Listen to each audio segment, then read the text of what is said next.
So you should be able to see it now.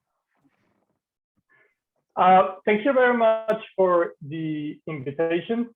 I'm really pleased to be here with you today. And well, as Marina was saying, I'm a PhD candidate based at the University of Glasgow at the Urban Big Data Center. And today I would be presenting some of my preliminary work on my PhD. My PhD work is titled Revisiting the Value of Public Transport, an empirical study drawing on big data and open source software. First of all, I would like to mention some few points regarding the role of public transport systems in the urban context. It is widely agreed that public transport is key in this context for at least the three following things. And the first is mitigating global and local pollutants, addressing social justice concerns, and making efficient use of resources. And with that, we are talking about not only energy resources, but it could also be public space. However, public transport infrastructure is very costly, and it is not costly or hard to finance just for cities in developing contexts, but also cities in developed countries. On top of that, it is not only the initial cost, but it is also the operation and maintenance that are important for some cities. While governments are financially constrained, public transport generates spatial and direct benefits that induce land value uplift.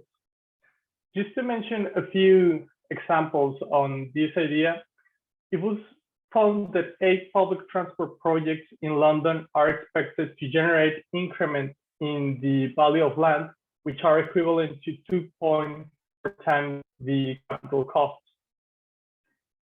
Similarly, in Perth, Australia, it is estimated that one rail line can result in increases of between 0.6 and 1.3 times the equivalent of the initial investment.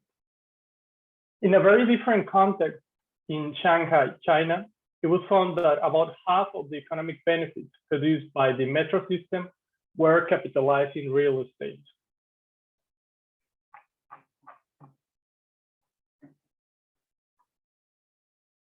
So following this idea is that sharing the economic benefits between landowners and the city can help to expand and maintain public transport systems. The most emblematic cases that are implementing these sort of strategies are Hong Kong with the Rail and Property Program, in Tokyo, Japan, via a scheme which is called land readjustment. But it is not only in the Asian context that some cities are implementing these strategies. There are some other interesting examples in a broad range of contexts. For instance, the business rate supplement in London, which is aimed at recovering a third of the construction cost for the crossway, which is currently under construction. Or also the extension of the subway line in New York for the exchange of additional building rights. Lastly, in a very different context, in the case of Brazil, is that the contributions to the Ouro Metro line in Sao Paulo, which were obtained by the auctioning of development rights.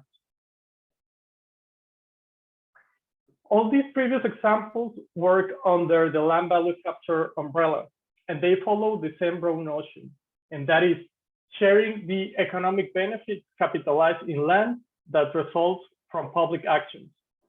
Here, in this illustration, we can see the conceptual process of land value capture in the context of public transport. I will enable my pointer to show you in more detail. So here.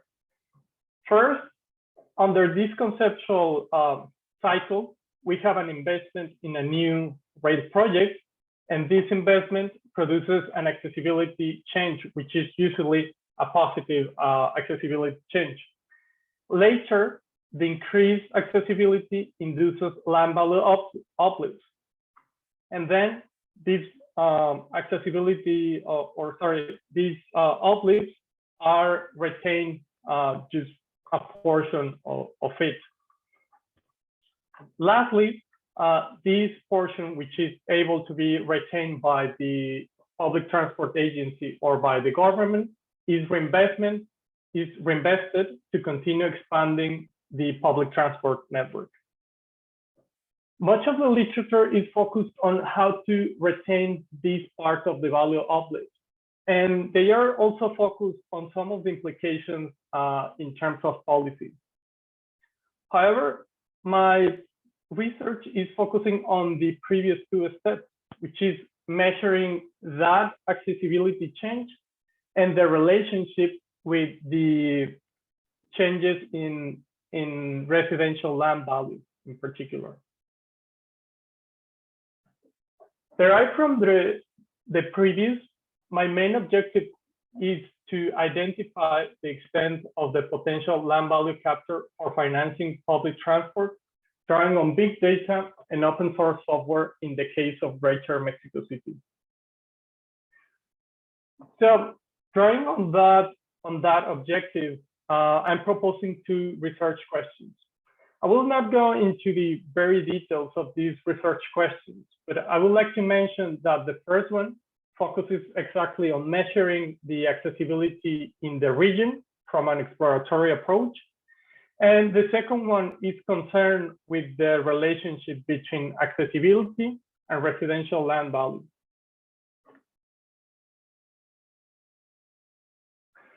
A popular method to assess the value of urban amenities is the hedonic price model. This method is based on observed consumer behavior, and that is the implicit value. So just to illustrate, and perhaps many of you might be familiar with this method, but just to illustrate it with a very trivial example. So let's imagine that we have three identical houses, with the exception that the last one has one additional room. So that latter house sold for X additional value. So therefore, we can infer the value of that extra room because there are some differences between that third room and the first two. So we can also, based on systematic observations, we can also infer the value not only of the structural characteristics of a property, but also the location characteristics which are attributed to a property. In this formulation, we can see the formal expression of the hedonic model. So here, the price of a property I at time t is given by a function of a vector of the structural attributes for property I at time t, but also a vector of location attributes for property I at time t. Usually, those location attributes are also split between some neighborhood characteristics which are associated to that property, and also some accessibility characteristics surrounding a specific dwelling. Very often, the accessibility generated by public transport is represented by oversimplified proxies. That's something very usual that we can find in literature is, for example, the distance to the closest station or number of the stations within X ratio or binary variables. That is whether a property has a public transport station nearby or not. Actually, in this illustration, you can see some visual representation of these type of measures. Something interesting is that the public transport stations are represented equally regardless of their position in the public transport network. So that is, it doesn't matter if this public transport station is at the edge of the network, the sort of characteristics and attributes are considered to be the same compared to those which are in some more central areas in terms of the network. So in sum, these measures might consider where a journey starts, but not the effective level of service that they are producing.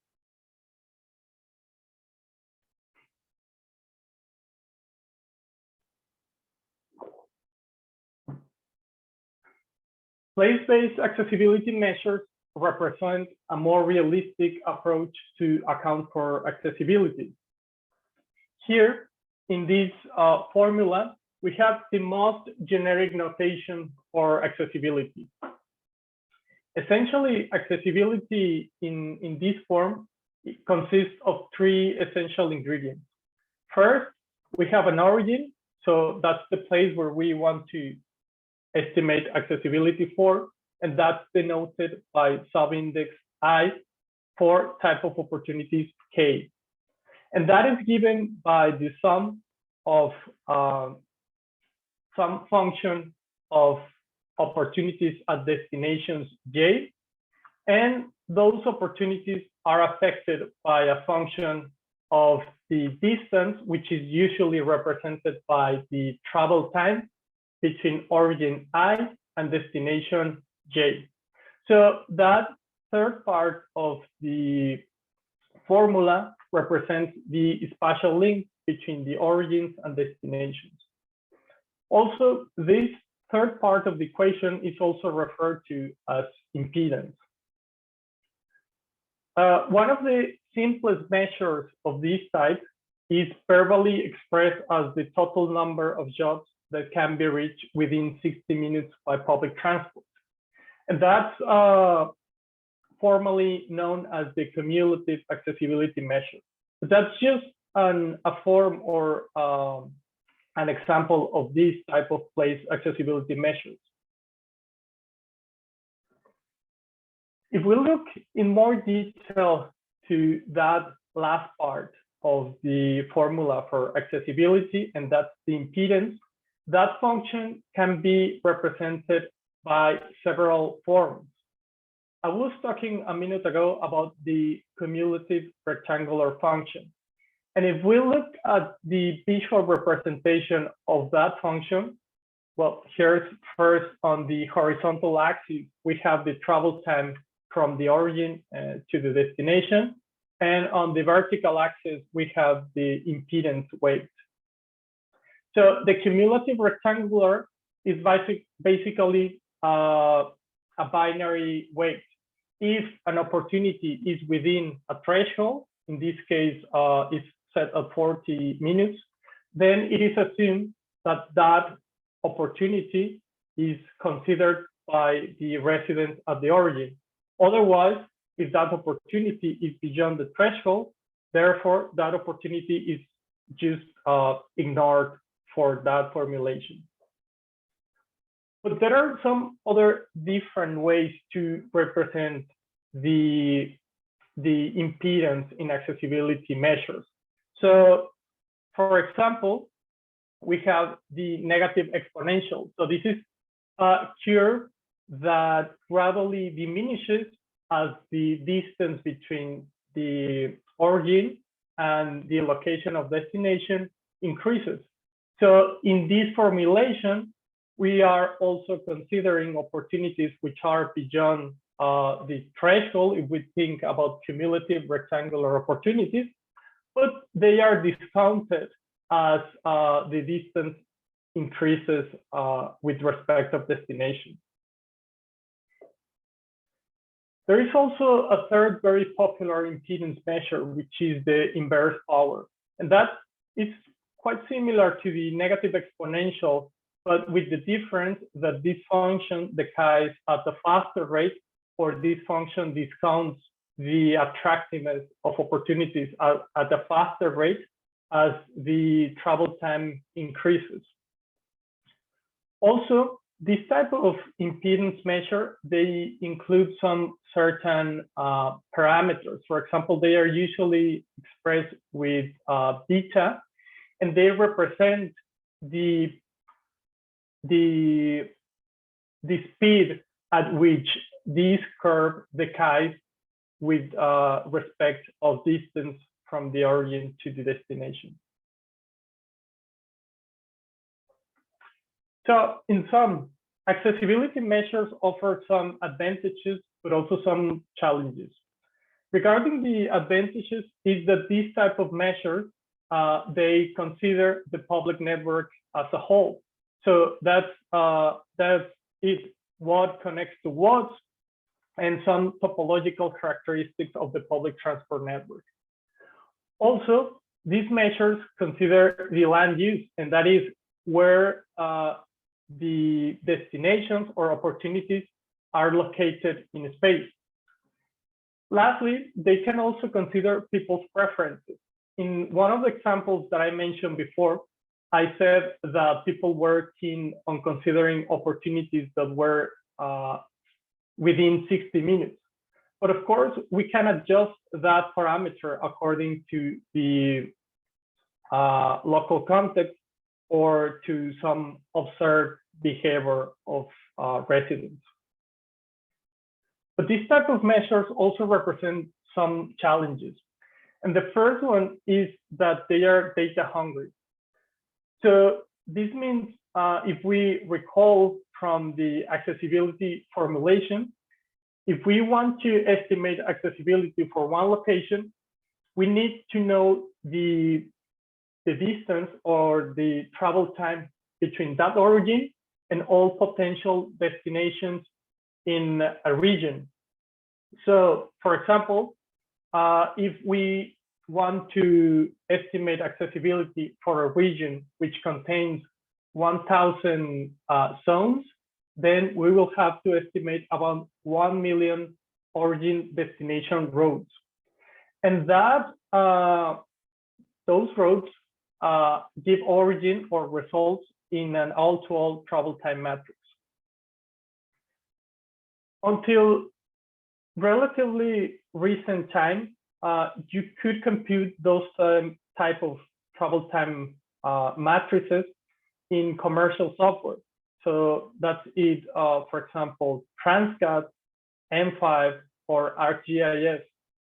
And actually, for a long time, these travel time matrices have been the bottleneck for accessibility measures. And that's possibly one reason why these type of measures are not very usual or are not the norm in hedonic modeling analysis.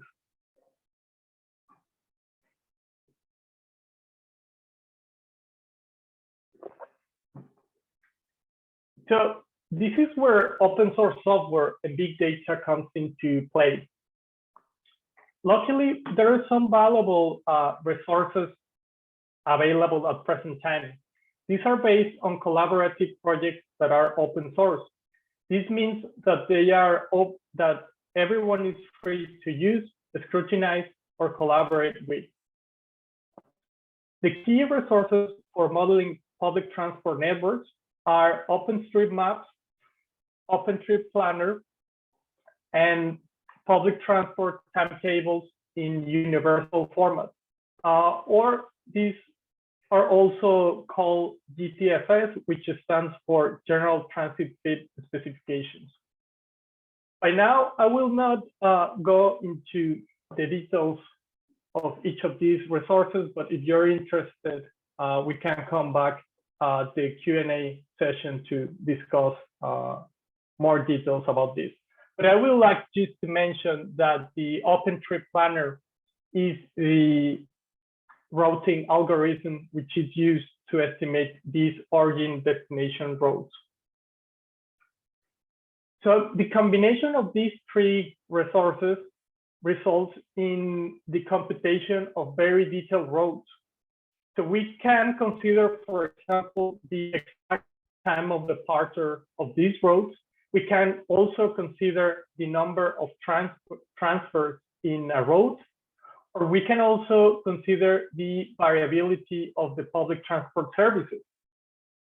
Here in the illustration, we have a graphic representation of this type of roads. So for example, we have an origin. We need some time to walk to the nearest public transport station. Then we need some time to go to the next public transport station, and so on until we get until the final destination, and we walk to the last point in the road.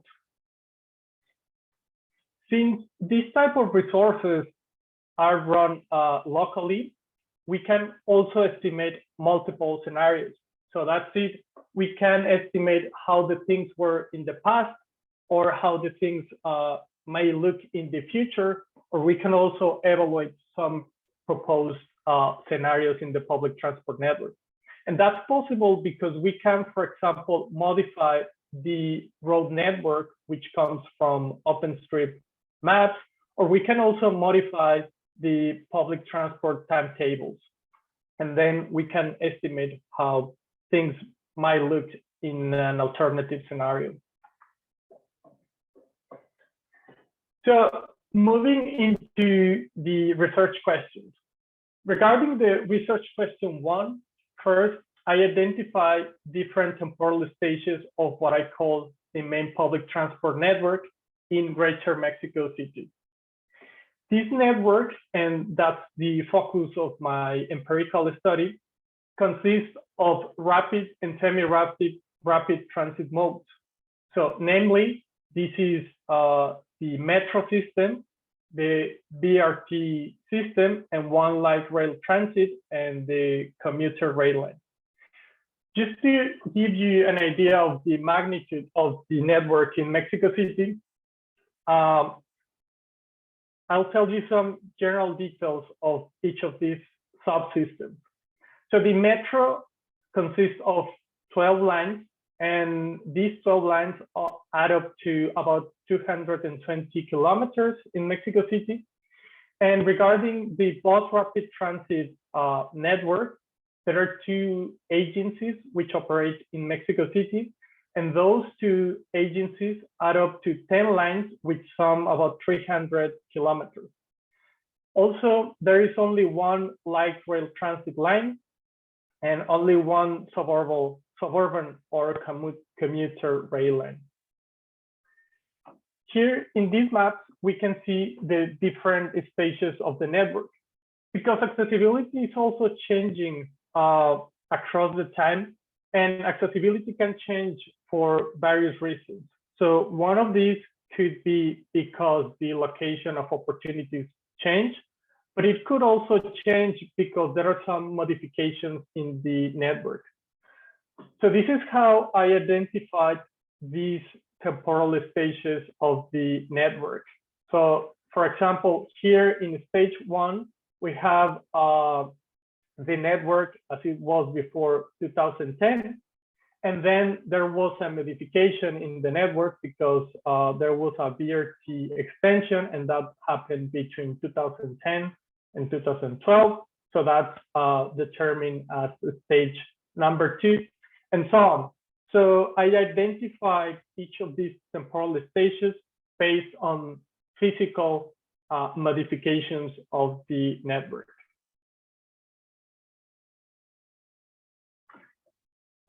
In order to build the accessibility model for the different temporal stages that I have just showed you, I calculated multiple travel time matrices, which include routes for each origin to every possible destination, as in an all-to-all travel time matrix.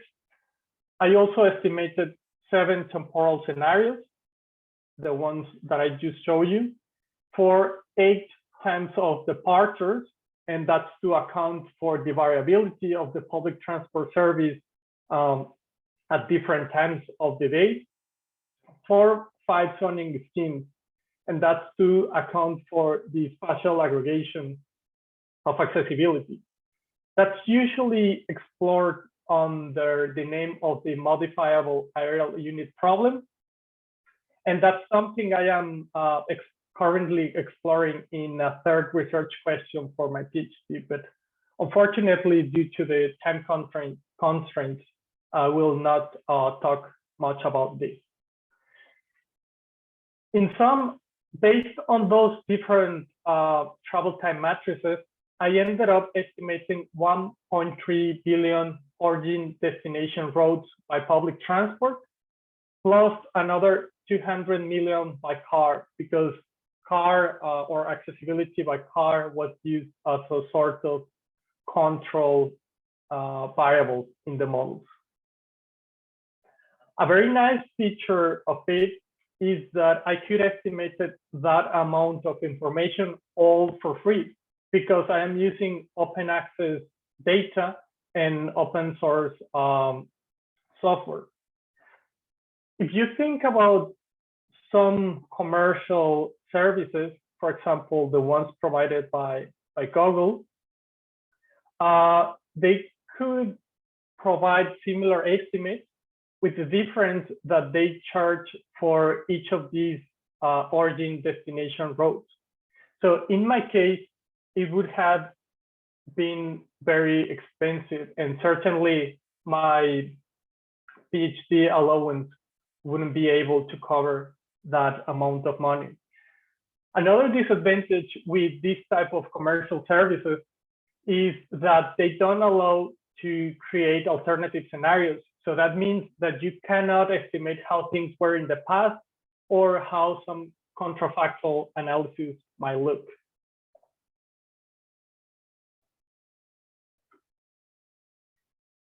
Here, you can see an example of the analysis produced with such information. So the gradient on both maps is showing the additional number of jobs that could be accessed after the expansion of the network in 2 points of time in Greater Mexico City. So on the left-hand side, you can see the additional benefits on accessibility after the introduction of a metro line, specifically the Metro Line 12 in Greater Mexico City. And one thing which we can see very clearly is that the accessibility benefits are not uniformly distributed along the metro line. So we can see that some of the benefits are concentrated in certain areas which were not served by the public transport network before.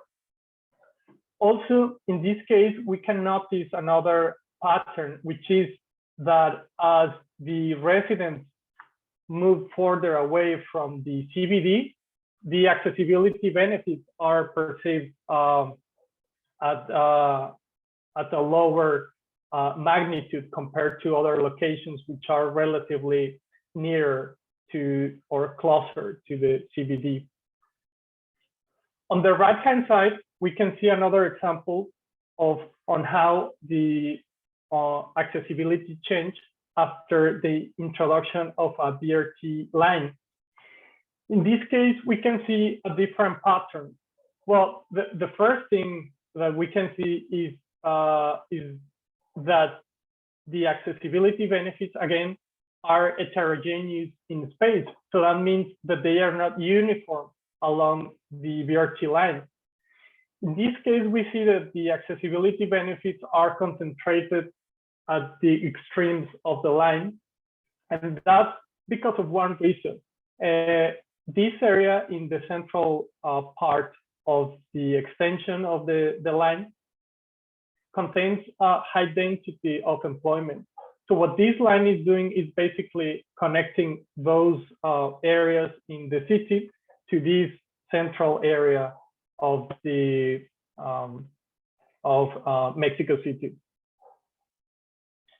So if we compare these type of estimates or these type of effects with the map that I showed you before, maybe we kind of start questioning that assumption of many of the studies that the effects of the public transport stations are regarded as equal. It doesn't matter the position in the network. So here we can clearly see that that assumption is not accurate in all the cases.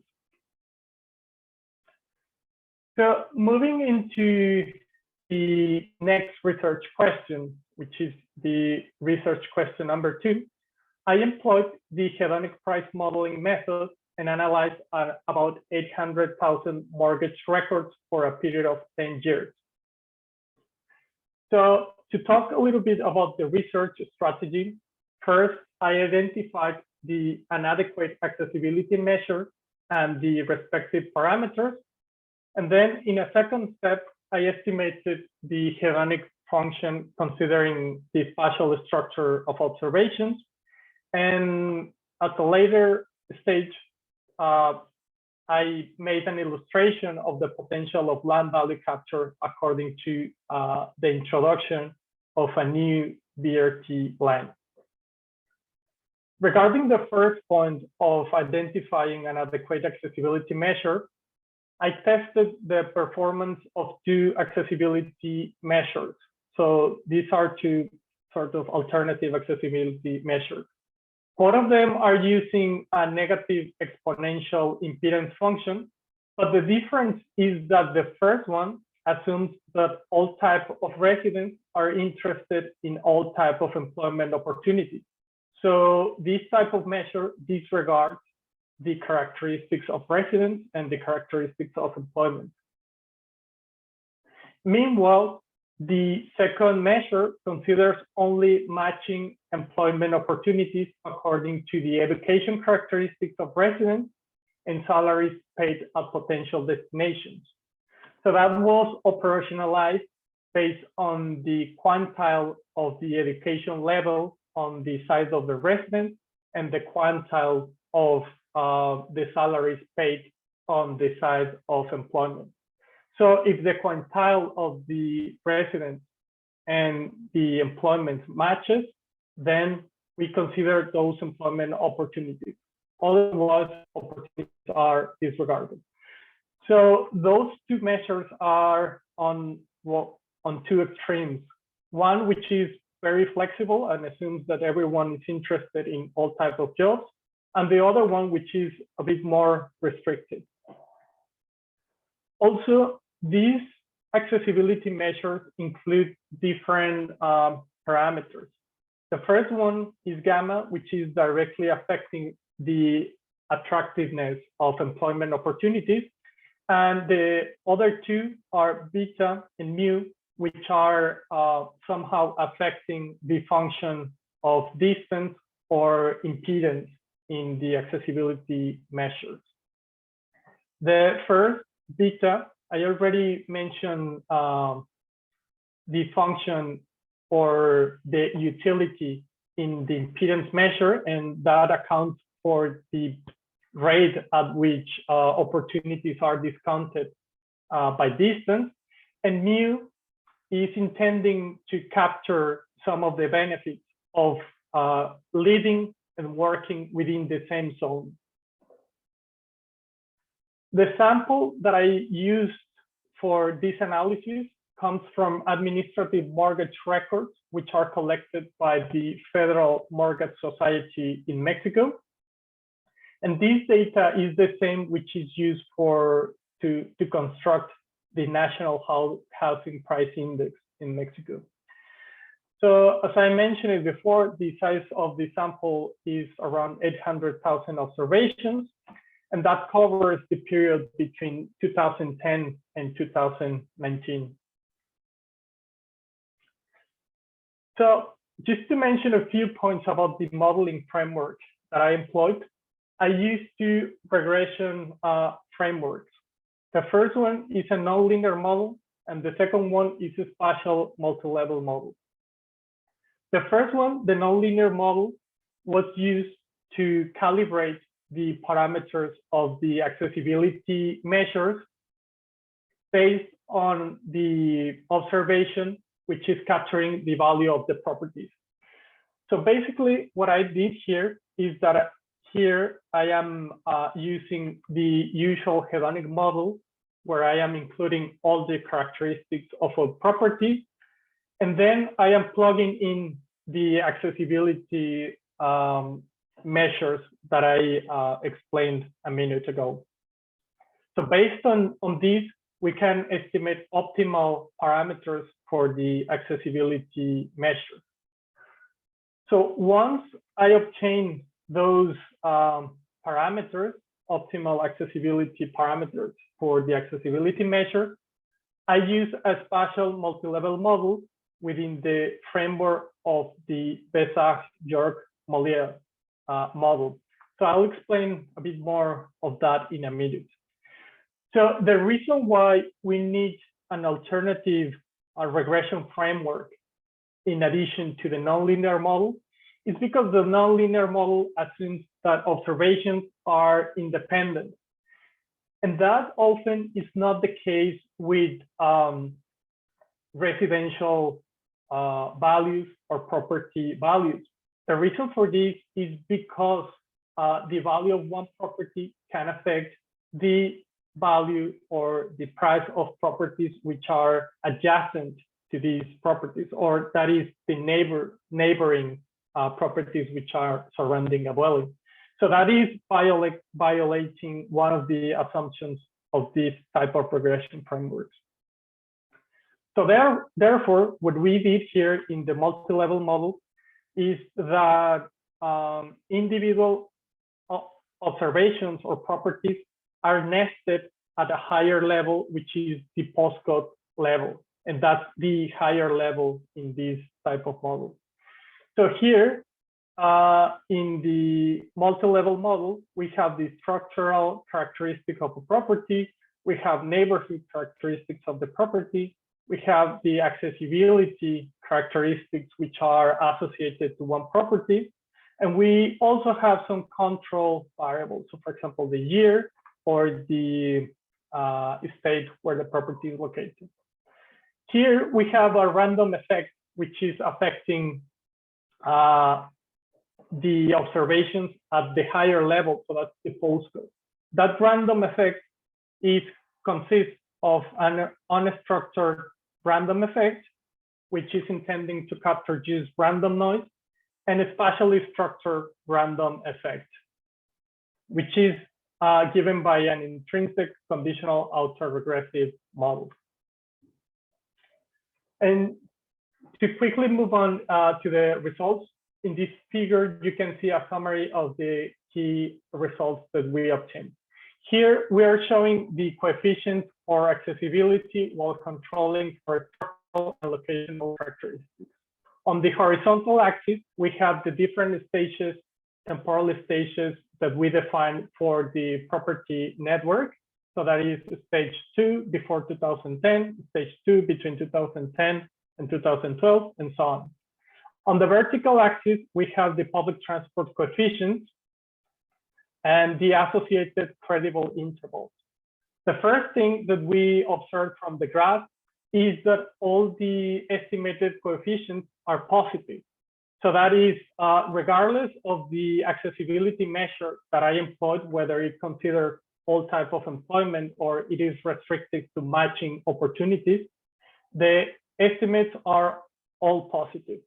A second thing that we observe is that the credible intervals, they do not cross the 0. So that means that we can be a bit more confident about the direction of the estimates. But we can also make sense of these coefficients by transforming them back to property prices. In a very trivial example, if we increase accessibility by 1/4 standard deviation, and that's equivalent to about 13% of an increase on a 75,000 pounds dwelling, then the relationship of that increase in accessibility would be between 675 pounds and 1,100 pounds, depending on the stage. And that is just for one individual property.